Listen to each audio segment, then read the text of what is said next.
뉴욕 증시 3대 지수부터 함께 보시겠습니다. 네, 보시는 것처럼 일제히 하락했습니다. 소폭 하락세로 이번 주를 열었습니다. 하락폭은 3대 지수 모두 크지 않았습니다. 지난주 마지막 날 다우와 S&P 500 지수가 역대 최고치를 갈아치우면서 달리던 시장이 일단 쉬어가는 모습이 나타나고 있습니다. 엔비디아의 지난 21일 실적 발표가 사실 기업들의 실적 발표 시즌에 정점을 찍었죠. 실적 시즌이 이렇게 마무리되면서 다시 금리를 비롯한 시장 환경에 좀 더 관심이 커지는 분위기입니다.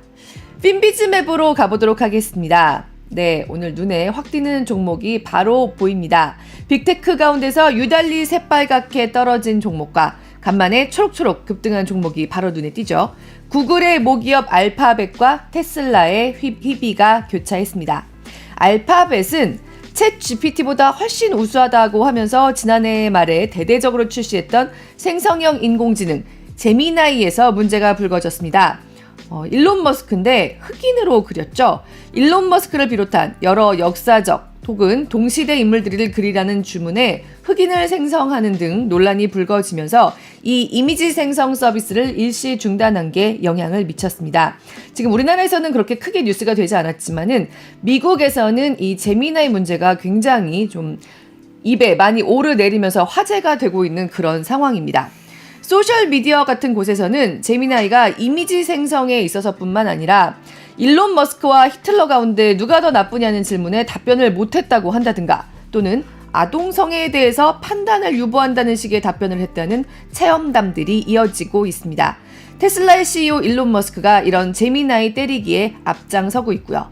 오픈 AI사의 챗 GPT가 지금처럼 세계적으로 AI 붐을 일으키는 결정적인 계기가 될 수 있었던 건요.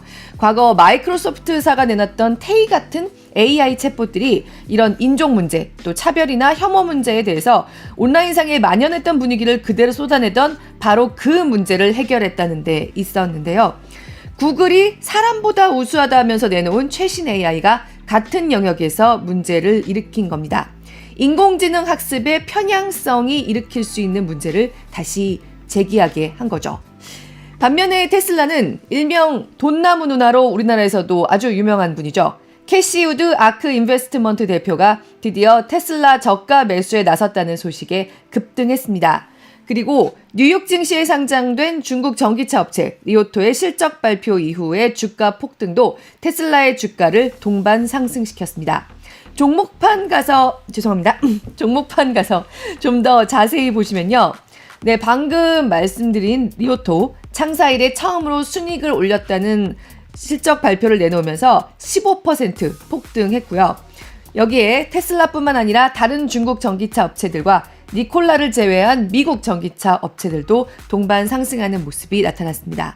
반면에 달에 무인우주선 오디세우스를 착륙시킨 인튜이티브 머신스, 지난주에 이 오디세우스 발사와 함께 폭등했다는 소식을 전해드렸는데요. 다시 폭락했습니다.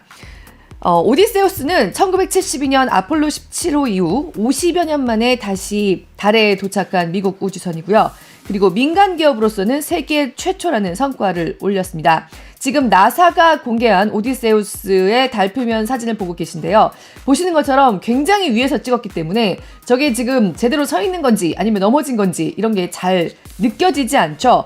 그런데 인튜이티브 머신스가 직접 기자회견을 통해서 오디세우스가 달에 착륙할 때 발이 뭔가에 걸려서 넘어지면서 지금 측면으로 누워있는 상태로 추정된다고 밝힌 게 영향을 미친 걸로 보입니다. 인튜이티브 머신스는 그래도 오디세우스가 9일간은 작동할 수 있다고 밝혔지만요. 그러면서도 오늘 27일 오전까지만 교신이 될 것 같다고 해서요. 달에 도착해서 오디세우스가 제대로 활동하는 기간이 5일이 채 되지 않을 걸로 해석됐습니다.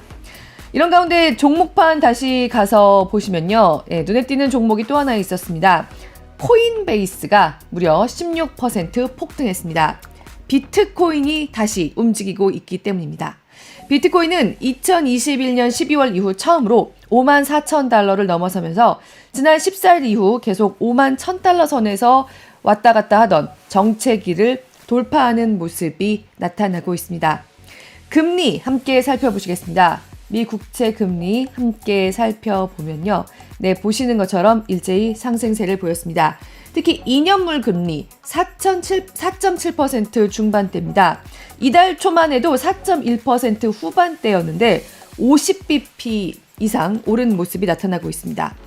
미국 재무부의 국채 경매가 있었는데 특히 2년물의 경매 흥행이 별로 좋지 않았고 5년물도 마찬가지였습니다.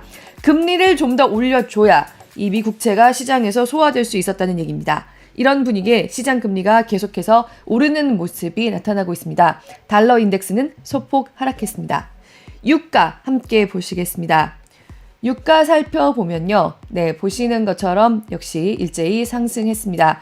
브렌트유는 1.11% 오르면서 82.53달러로 장을 마쳤고요. 서부 텍사스산 중진유 WTI도 1.43% 상승하면서 배럴당 77.58달러로 장을 마쳤습니다. 중동 정세의 불안이 계속되고 있는 게 지속적으로 영향을 미치고 있습니다. 이런 가운데 일본 증시 연일 파죽지세입니다. 어제 2거래일 연속 사상 최고치를 경신했습니다. 39,233으로 니케이 지수 장을 마감했는데요. 장중 한때 39,300선을 넘기도 했습니다. 일본 증시 사실 우리의 밸류업 프로그램이 일본에서 먼저 실시했던 밸류업 프로그램을 벤치마킹한 것이기도 한데요. 이걸 포함해서 지금까지 일본 증시를 끌어올린 요인들은 여러 가지가 있는 걸로 꼽힙니다.